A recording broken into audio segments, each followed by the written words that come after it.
Le ministre tunisien des TIC reçu par le Premier ministre. Au menu des échanges, le renforcement des relations entre la Côte d'Ivoire et la Tunisie dans le domaine des technologies, de l'information et de la communication. L'axe Abobo-Anyama inauguré demain par le président de la République pour le bonheur des populations. La voie est baptisée Mohamed VI avant l'inauguration. Gros plan sur cette route dans quelques instants. En Tanzanie, à l'approche des élections prévues en octobre, les albinos sont menacés et parfois même tués. Bonjour à tous. Commençons par cette visite surprise du président Alassane Ouattara hier à la télévision nationale. Le chef de l'État était là pour encourager les agents de la RTI et voir le fonctionnement de la maison. On fait le point avec Hamza Djabi. Certains l'appelleront visite surprise, d'autres diront visite de courtoisie ou une visite tout court. Mais peu importe l'appellation, le personnel de la RTI, lui, n'oubliera jamais cette visite inattendue du chef de l'État. Ce jeudi soir, le président Alassane Ouattara, accompagné d'Afoussiata Bambalamine, visitait les locaux de la radiodiffusion télévision ivoirienne. Je suis venu voir les conditions de travail des agents. La RTI est maintenant l'une des meilleures télévisions sur le continent. Un très bon rating et évidemment une télévision aussi qui se finance largement. Il y a eu des investissements et je veux maintenant m'assurer que les choses continuent de s'améliorer et voir aussi les conditions de travail des agents pour voir comment nous pouvons les améliorer. Voilà, c'est le but de cette visite. J'en ferai dans quasiment tous les établissements publics. Puis il repart satisfait, surtout fier de la télévision nationale pour tout le travail et le professionnalisme d'une équipe qui a à sa tête Amadou Bakayoko, un directeur général dont les ambitions sont grandes pour la chaîne. Vous venez de voir là le président dans les locaux de la télévision nationale et c'était hier dans la soirée. Hier également, le Premier ministre, lui, était à la nouvelle zone industrielle située au PK24 sur l'autoroute du Nord où il a lancé des travaux d'aménagement d'urgence. C'est un projet de 50 hectares, nous dit Christelle Mena. 940 hectares de superficie annoncés pour ce qui devrait être la plus grande zone industrielle de Côte d'Ivoire. Elle vient en renfort des zones industrielles de Yopougon, Vridi et Koumassi, actuellement saturées, et sera implantée au niveau du PK24 sur l'autoroute du Nord. Les travaux d'aménagement occuperont premièrement une parcelle de 50 hectares afin de satisfaire urgemment la demande pressante en terrain industriel des opérateurs économiques. Il s'agit surtout de faire face aux nombreuses demandes de terrains industriels en attente et de contribuer au renforcement de la compétitivité du secteur productif par la consolidation de l'environnement des affaires en Côte d'Ivoire, déjà en nette amélioration. Cette nouvelle zone permettra la cohabitation d'activités professionnelles et extra-professionnelles, des services publics et prestations privées pour l'épanouissement du secteur industriel. Cette première parcelle devrait être livrée dans 11 mois. Le lancement des travaux s'est effectué ce 9 avril en présence du Premier ministre, du ministre de l'Industrie et des Mines et de celui de la Construction, du Logement, de l'Assainissement et de l'Urbanisme. Une collaboration interministérielle incluant le BNET en faveur du développement des zones industrielles en Côte d'Ivoire. C'est une des priorités du Plan national de développement 2012-2015. Le secteur industriel est appelé à jouer un rôle majeur en tant que source de croissance, de création d'emplois et de levier pour le développement des autres secteurs économiques par effet d'entraînement. C'est pour ça que le gouvernement s'est fixé pour objectif de faire accroître significativement la contribution du secteur industriel au produit intérieur brut et dans les exportations. Pour atteindre ce but, la disponibilité de terrains urbains en qualité et en quantité suffisante est une priorité. La nouvelle zone industrielle du PK24, où d'occupé jeudi d'une superficie de près de 940 hectares, sera la plus grande des zones industrielles de Côte d'Ivoire et va contribuer à accroître l'offre en matière de terrain industriel. La nouvelle zone industrielle de PK24 autoroute du Nord fait suite à la réhabilitation de la zone industrielle de Yopougon entamée en décembre dernier. Son aménagement se fera par tranche de 200 hectares. La première tranche fait l'objet pour son financement d'un partenariat public-privé. La part de l'État de Côte d'Ivoire, évaluée à 22 milliards de francs CFA, couvre les infrastructures primaires d'accès à l'ensemble du site. Le ministère de l'Industrie et des Mines annonce déjà la création et la restauration d'autres zones industrielles à l'intérieur du pays. Tout un programme à la charge de la nouvelle agence de gestion et de développement des infrastructures industrielles, AGEDI. La création de cette agence ainsi que celle du Fonds de développement des infrastructures industrielles sont autant de réformes entreprises pour faire passer de 25 à 40% la part du secteur industriel dans le produit intérieur brut ivoirien. Et vous allez le voir en image, juste avant le lancement des travaux de cette nouvelle zone. Le chef du gouvernement a reçu une délégation de thoniers. La délégation est là dans le cadre du Sahara, au cœur des échanges. La zone franche de Bassam qui offre aux thoniers un statut particulier. Le groupe a pris l'engagement de faire de nouveaux investissements pour créer des emplois. Notons que le secteur du thon en Côte d'Ivoire, c'est environ 3000 emplois, dont 72% de femmes.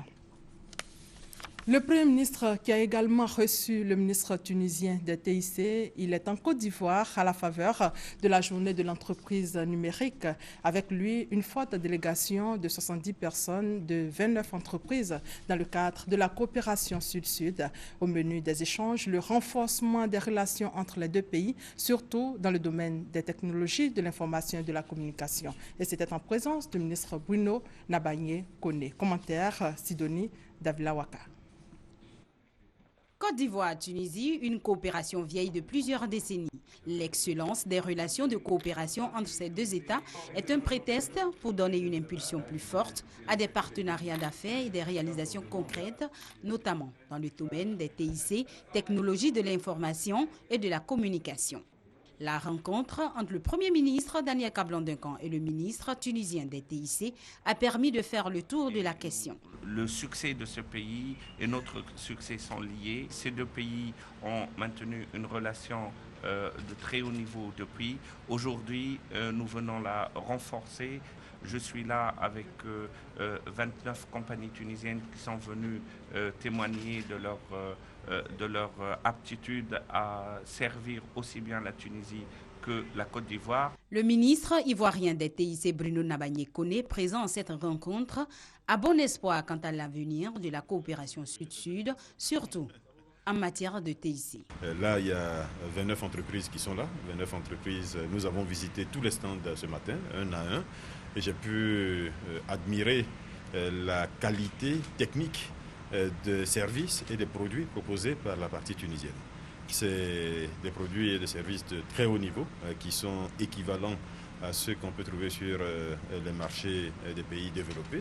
Toujours dans l'optique de développer la coopération tunisio-ivoirienne, la Tunisie compte faire bénéficier à la Côte d'Ivoire son expertise en matière d'éducation. D'ailleurs, une rencontre est prévue dans les mois à venir en Tunisie pour permettre aux hommes d'affaires ivoiriens de découvrir le marché tunisien dans le domaine des TIC. Autre sujet, la Cour de justice de la Communauté économique des États de l'Afrique de l'Ouest, CEDEAO, effectue une tournée d'information dans les pays membres. Cette Cour est peu connue, peu sollicitée. L'étape de la Côte d'Ivoire a permis aux médias invités de se familiariser avec les missions et les activités de la Cour. Christelle Menant pour plus de détails. Elle existe depuis 1991 et est basée à Abuja au Nigeria. Des 205 procédures, 566 audiences et 171 décisions rendues depuis sa création, moins d'une dizaine émanent de la Côte d'Ivoire. C'est dire que la Cour de justice de la CEDEAO est peu connue et peu sollicitée en Côte d'Ivoire, alors que ses missions sont profitables à tous, notamment dans le cadre de procédures impliquant une personne physique ou morale et un État, une personne physique ou morale et une institution de la CEDEAO, ou plus simplement 2 États membres de la communauté. Toute personne physique ou morale peut saisir la Cour de justice par requête écrite, obligatoirement avec un avocat, contre tout acte de la communauté qui lui cause préjudice. Cette Cour de justice, composée de 7 juges indépendants, peut donc être saisie à titre consultatif ou pour des contentieux liés à la fonction publique, aux droits de l'homme ou à la démocratie et à la bonne gouvernance. Les décisions de la Cour sont exécutoires, non susceptibles d'appel et s'imposent à tous, le droit d'essence communautaire primant sur le droit interne des États membres. Pour garantir l'exécution des décisions prises, chaque État membre doit mettre en place une autorité nationale en charge du suivi de ces décisions, ce qui n'est pas encore le cas de 12 des 15 États membres, dont la Côte d'Ivoire. Parlons processus électoral. À 6 mois des élections, la Commission nationale des droits de l'homme, en partenariat avec l'ONUCI, lance l'Observatoire national pour le monitoring des droits de l'homme en période électorale. Cet observatoire a pour objectif de veiller au respect et à la promotion des droits de l'homme durant le processus électoral. La présidente de la Commission nationale des droits de l'homme, Paulette Badjo, a profité de l'occasion pour inviter l'ensemble des Ivoiriens à s'engager dans le processus de paix en Côte d'Ivoire. L'actualité en Côte d'Ivoire, c'est également le Sahara, le salon de l'agriculture et des ressources animales. Le salon se poursuit. Aujourd'hui, la première dame va visiter le Sahara qui fermera ses portes le dimanche. Plus de 250 élèves seront également sur le site. Mais avant, déjà hier, après le président de l'Assemblée nationale et le médiateur de la République, le président du Conseil économique et social était sur les lieux. Le point avec Francis Boifo. Le premier vice-président du Conseil économique et social, émerveillé par la masse et la taille des animaux exposés au Salon de l'agriculture et des ressources animales d'Abidjan, Sahara. Au 8e jour de cette rencontre internationale, Tiemoko Yade Koulibaly est allé visiter les stands, s'imprégner des réalités et expériences des exposants étrangers. Si nous nous mettons au travail et que nous intégrons les réalisations des invités que nous avons vus, par exemple en matière d'élevage, nous pouvons aller extrêmement loin. Et nous estimons que l'application sur le terrain des résultats des recherches entreprises en Côte d'Ivoire doivent permettre effectivement à l'agriculture de faire un bond en avant. Des surprises, Sahara 2015 en enregistre chaque jour. Jeudi, l'on a pu voir la mascotte foodie de l'Expo Milan 2015 qui aura lieu le mois prochain en Italie.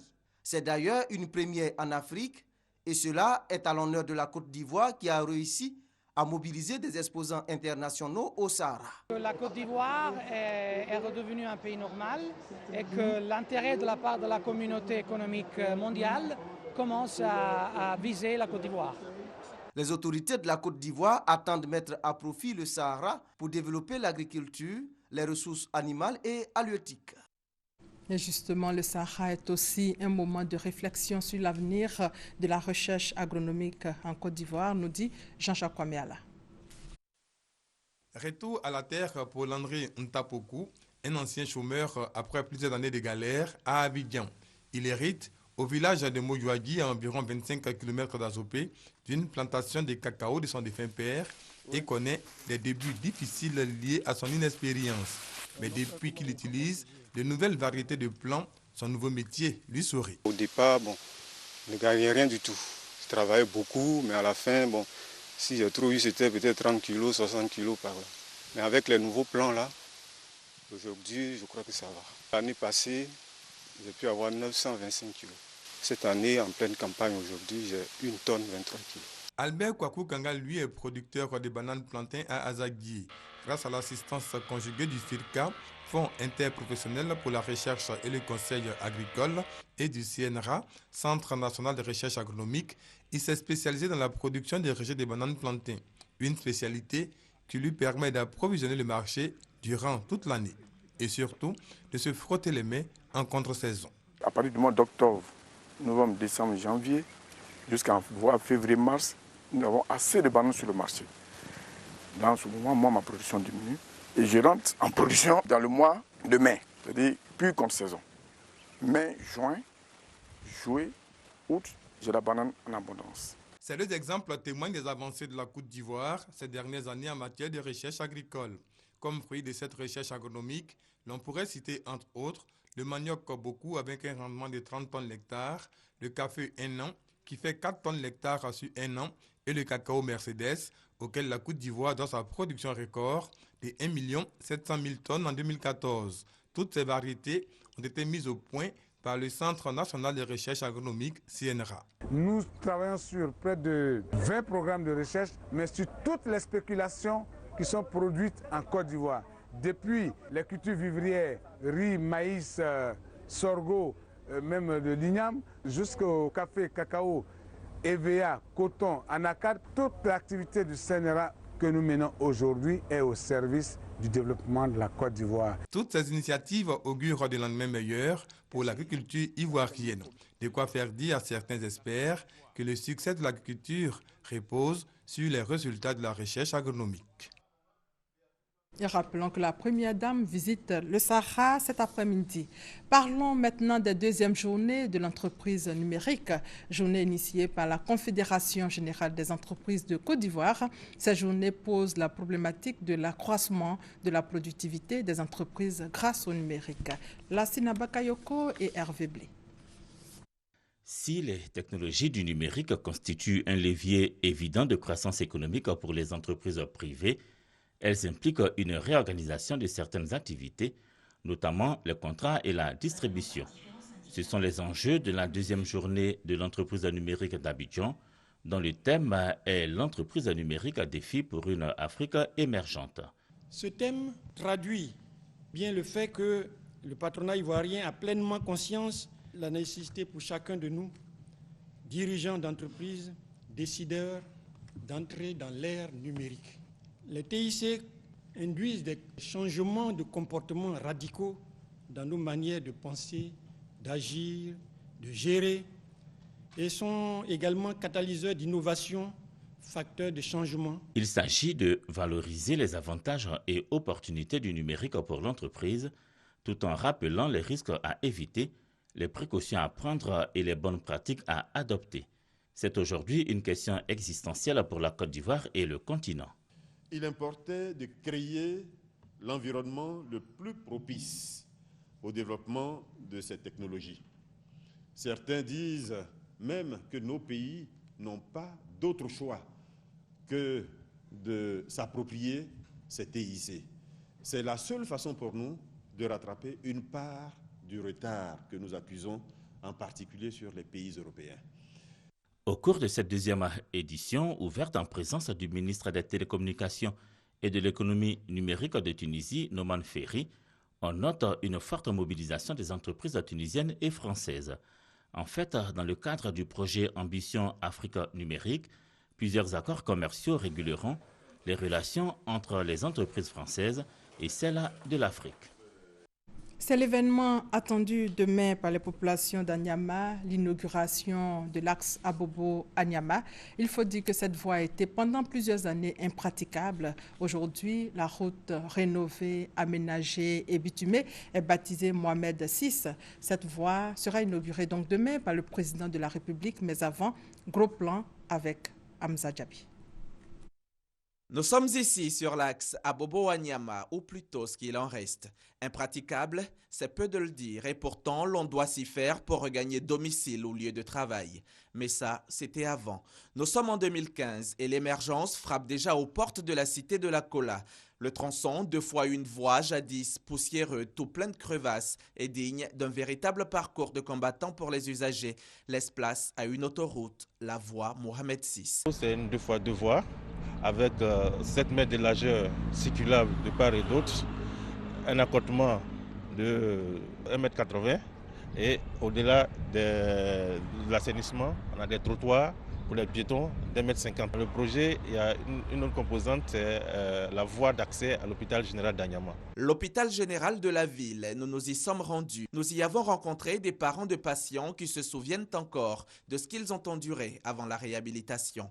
15 ans que je suis à Nyama. Avant, la route était gâtée, mais maintenant, ça va. Avec les femmes enceintes, pour transporter les femmes enceintes jusqu'à l'hôpital, c'était un peu difficile. La route est bienvenue pour nous. Et voilà, les travaux sont bel et bien terminés. Loisir est maintenant donné aux automobilistes d'en profiter. La route, vraiment, avant, c'était dégradé mal même, ça nous fatiguait beaucoup.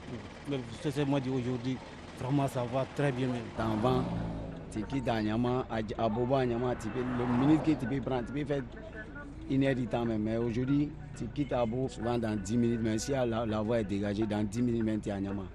On est très très content, mais on voulait qu'ici, il peut faire une ville comme il a fait ici. On sera très très content. Encore une doléance, le bitume à l'intérieur même de la ville. Certainement que le chef de l'État l'entendra et y donnera une suite favorable. D'ici là, Anyama retrouve peu à peu un nouvel aspect, un visage des plus reluisants. Le coût global du projet est de 9,8 milliards de francs CFA, cofinancé par la BOAD et l'État de Côte d'Ivoire. Une innovation sur cet axe, c'est l'expérimentation de l'énergie solaire. La voie Mohamed VI est donc prête à être livrée. La connexion est définitivement établie entre Anyama et Abidjan. Issa Diakité, ancien préfet de Biankouma à la retraite, est le nouveau président de l'Union nationale des retraités de Côte d'Ivoire. Plusieurs défis attendent le nouveau président. Il s'agit notamment de la construction d'une maison des retraités. Autre défi également, œuvrer pour la revalorisation de la pension. Grâce Kando. Le retraité est un fonctionnaire ou un agent de l'État ayant cessé toute activité professionnelle et admis à faire valoir ses droits à la retraite. Pour une meilleure organisation de cette frange de la population, l'Union nationale des retraités de Côte d'Ivoire a vu le jour. Objectif, œuvrer pour le bien-être des retraités. L'une des grandes préoccupations, c'est d'organiser les retraités, les recenser par corps de métier, et les inciter surtout à créer des cabinets de consultance et à se montrer utiles.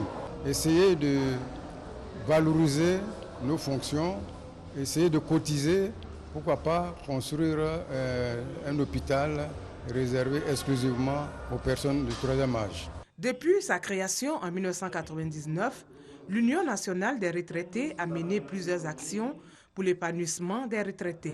Il y avait des gens qui devaient être expulsés de leur maison, les retraités. Mais il a fallu l'intervention de l'UNASI auprès de la SEGRAE pour que la SEGRAE réachète ces maisons auprès des sociétés Sogefia, Sikoji, pour les remettre aux retraités. Ensuite, pour les impôts sur les pensions, grâce à l'UNASI, le gouvernement a supprimé certains impôts sur la pension à partir de l'âge de 70 ans. Le nouveau président de l'Union nationale des retraités de Côte d'Ivoire, Issa Diakité, compte entreprendre des tournées d'information et de sensibilisation afin d'exhorter les retraités à la solidarité, notamment en cas d'événements heureux ou malheureux. Le village confessionnel d'Assé, dans la sous-préfecture de Bonoa, dispose d'un établissement d'enseignement coranique. Depuis plusieurs années, des filles et fils du village sont instruits sur les Écritures saintes. 25 d'entre eux ont été présentés au cours d'une cérémonie traditionnelle de fin de lecture du Coran. Serge Kolia. Ils sont 25 élèves issus de l'établissement d'enseignement confessionnel islamique Nouriatoul Islamia d'Assé dans la sous-préfecture de Bonoa. Ils viennent d'achever 7 ans d'études du Saint-Coran, 7 ans d'apprentissage pour se familiariser avec les Écritures saintes. La cérémonie traditionnelle de fin de lecture du Saint-Coran marque la fin de leur formation. Aboubakar Konaté, président de l'Organisation des établissements d'enseignement confessionnel islamique en Côte d'Ivoire, a montré l'intérêt de cet enseignement. Fils d'Assé Dambélé Fosseni, directeur des cabinets du ministre de la Culture et de la Francophonie, était le parrain de la cérémonie. Pour lui, enseignement islamique et laïque se complètent. Avec l'effort important fait par la ministre Kandia Kamara, les écoles coraniques sont en train d'intégrer le système de formation en Côte d'Ivoire. Pour la Côte d'Ivoire, j'allais dire que l'arabe est un atout. Vous savez, aujourd'hui, tout le partenariat que la Côte d'Ivoire développe avec le monde arabe. Et c'est bien que nous ayons des gens qui soient imprégnés de cette culture-là, non seulement religieuse, mais aussi à même de faciliter tout notre contact et notre coopération, notre rayonnement avec le monde arabe. Et je pense que cela est un facteur important. Les 25 élèves de la promotion sortante ont reçu leur diplôme de fin de formation. Les responsables de l'école ont formulé des doléances. Ils demandent notamment aux autorités de les aider à construire une école disposant de matériel didactique pour être plus efficace. La mutuelle des ressortissants du village d'Angoloka, dans le département de Niakara, remet plusieurs infrastructures scolaires au ministère de l'Éducation nationale et de l'enseignement technique. Un geste pour permettre aux enfants d'aller à l'école, remise de clés en présence du ministre chargé des Affaires présidentielles, Téné Brahima Ouattara. Reportage Kader Sogodogo. Des balafonniers exécutant l'hymne national de Côte d'Ivoire. L'artiste Luxon Pado exécute un titre de son riche répertoire. Il y avait fête à Angoloka, village situé à environ 20 km au sud de Niakara.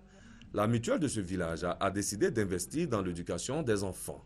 6 classes du primaire avec logement d'enseignants et une école maternelle avec énergie solaire et un terrain de sport ont été construits à hauteur de 50 millions de francs CFA.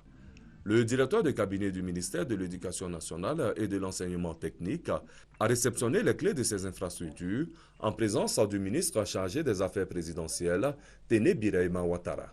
Un investissement salué par le ministre. L'État, avec à sa tête le président Alassane Ouattara, essaie de gérer toutes les priorités.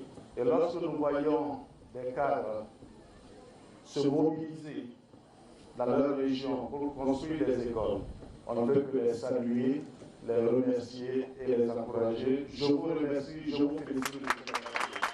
Avec environ 1500 âmes, le village d'Angoloka souhaite être connecté au réseau électrique national. Je voudrais dire merci au ministre Ibrahim de nous avoir honoré de sa présence. Nous avons le tout le pays pour avoir l'électrification. Les 18 meilleurs écoliers d'Angoloka, coquettement habillés, ont reçu des prix pour leurs bons résultats scolaires. Des chefs traditionnels de la sous-préfecture de Brobo, dans le Gbeke, viennent de recevoir leur arrêté, une cinquantaine environ. C'était à l'occasion d'une cérémonie organisée par le député de Brobo. On fait le point avec Hamza Djabi. 50 chefs traditionnels des villages de la sous-préfecture de Brobo dans la région de Gbeke reçoivent ici leur arrêté de nomination. Grâce à ce document délivré par l'autorité préfectorale, ils pourront exercer leur pouvoir de façon officielle. La démarche est saluée et encouragée par Jean-Louis Abonois, le député de Brobo et Boaké sous-préfecture.